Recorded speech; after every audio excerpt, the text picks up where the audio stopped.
I'm going to show you the simplest way to make your own dishwashing soap at home. This method is so easy that anybody can make it. Even if this is your first time, you can make this in the comfort of your home in less than 20 minutes.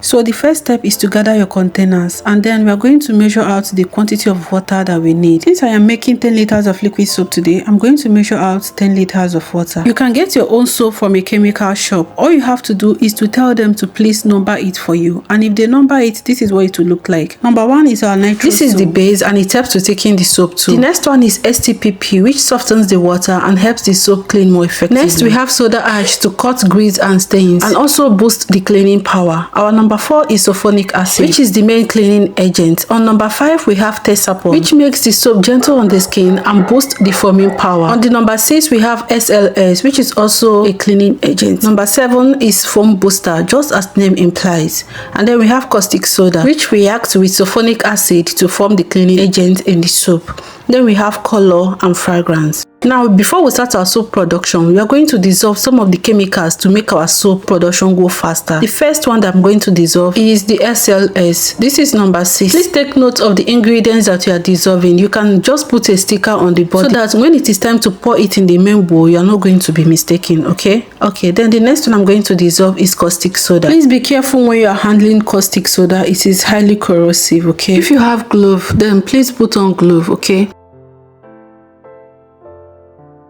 You could see how my wooden spatula reacted to this caustic soda, and I think it is because it is still brand new. Okay, so the next thing we are going to dissolve is soda ash. Okay, soda ash is like salt. We want to dissolve it to be as smooth as possible before pouring it in our main production.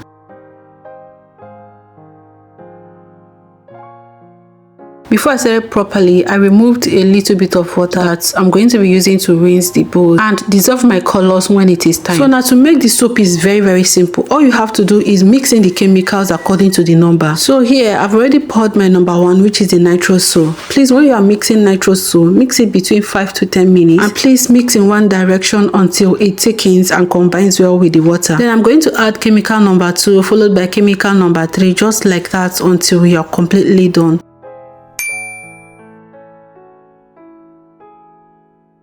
I advise that when you're making this soap, please do it in an open environment so that you don't inhale too much of the chemicals, okay? And after mixing my number 2 very well, I'm going to add chemical number 3 and mix it properly as well. Now, for 4 and 5, we are going to dissolve the both of them together, which is the Texapon and the sulfonic acid. In a clean bowl, mix in your Texapon and sulfonic acid, then use your spatula to combine the two together properly. When you are done combining it, then you can now transfer it to the main soap and then continue mixing.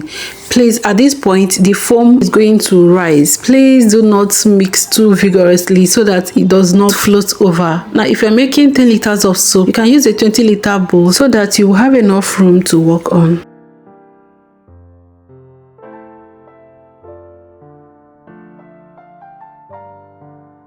So now after mixing it for a while, I'm going to now add my SLS that has properly dissolved, okay? So I'll add in that one and then I'll mix it in. Since I started making our own dishwashing soap, I don't used to have heart attack whenever my kids want to go and wash their hands or wash their plates, because literally sometimes they can use half a liter of soap to wash just their hands or a single plate, okay? So that is the benefit of making this soap at home by yourself. It is quite cost effective. The next chemical that we're going to add is the foam booster, which is number 7.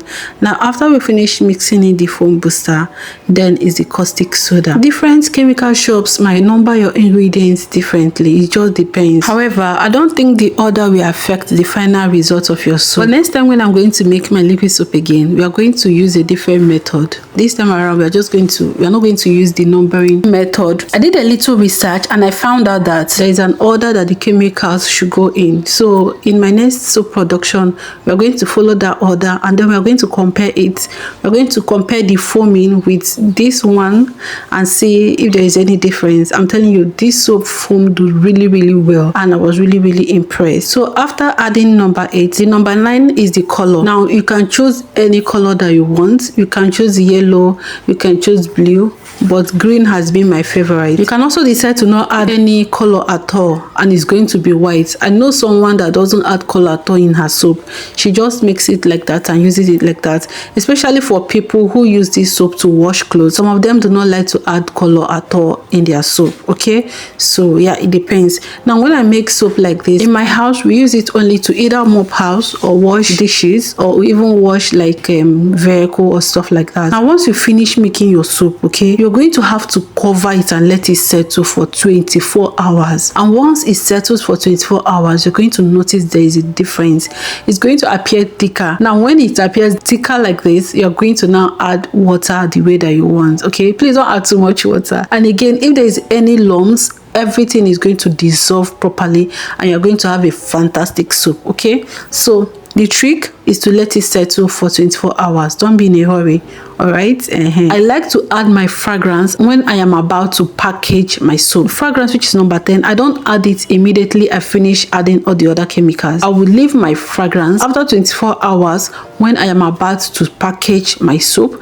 That is when I add my fragrance. I learned this tip when I was selling liquid soap. I mean, many years ago when I was supplying liquid soap. I realized that when I add my fragrance, then cover and let it settle for 24 hours before packaging, the fragrance does not come out well. But when I add my fragrance when I am about to pour the soap in the container, the fragrance lasts almost as long as the soap lasts. Okay, because fragrance can actually evaporate. So if you make your soap, don't add the fragrance. That number 10, package it and keep it somewhere. Tie it properly, okay, and keep it somewhere. The next day, then add your fragrance, then add your water, the quantity of water that you want, mix everything and then pour in your container. I'm telling you, this is the best trick that you're going to get from this video. Now after adding water and mixing it properly, I will now package it. But before I pour in my containers, let me show you how this soap foams. So this is me washing my daughter's lunch plate, and the soap is doing exactly what it is supposed to do, both lathering and degreasing. And to think that I didn't even add extra, I just used exactly what they gave me without extra,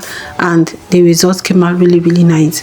If you have been buying your soap in the market, take a break, pause, and make this soap. Okay, I made this soap with 5,000 naira and I got about 14 liters of soap total. Now imagine how long this 14 liters of soap is going to last me. Just think about it, especially if you have young children at home. Please, I would advise that you start making your own liquid soap at home. And that is it for this video, guys. If you have not given it a thumbs up, please don't forget to give it a thumbs up. Let me know, are you going to start making your own soap today?